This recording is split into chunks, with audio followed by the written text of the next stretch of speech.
Okay. In answer to your question about hormones and steroids, this could be a lecture for 3 weeks if we chose to do it. Let's take steroids first of all. Steroids are used to promote growth, to accelerate growth. It works. Athletes take it. It improves their muscles.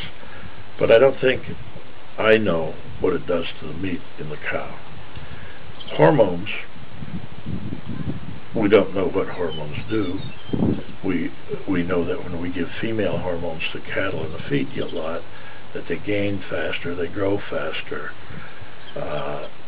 All the experts say they analyze the meat of cattle that have been on hormones and steroids, and they can't find any hormones, they can't find any steroids. I think I'd agree with that assumption. But we don't know what the hormones have changed in the process of the cow's lifetime. Has it caused it to make more, for instance, cholesterol, or more other sex hormones? Just exactly what other changes, other than the direct effect of that hormone that's been given to the cow, which is usually estrogen, what else has changed in the cow? I believe, can't prove it, nor can anybody else, but I believe that it is not healthy to give children meat that has been grown with lots of hormone influence. I don't even like any hormone influence going into my children. My grandkids certainly are not going to have that sort of thing.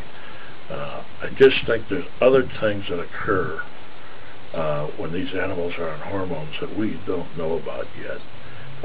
And nobody's trying hard enough to find out, and there are no answers right yet. If you don't need them, why do it?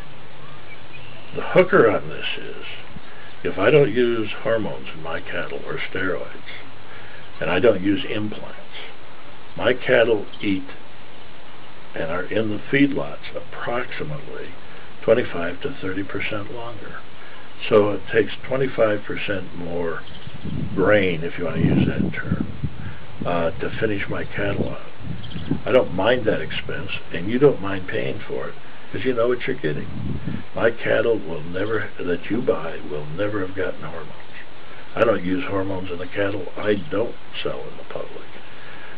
Steroids just aren't on the place. Antibiotics. We do use antibiotics. I think that's the only reasonable thing to do if you have a sick cow. If they have pneumonia or a cut with infection in it, we use antibiotics when they have eye trouble on some occasions. But those cattle then we excuse from the meat program. By that I mean I have other ways to sell cattle.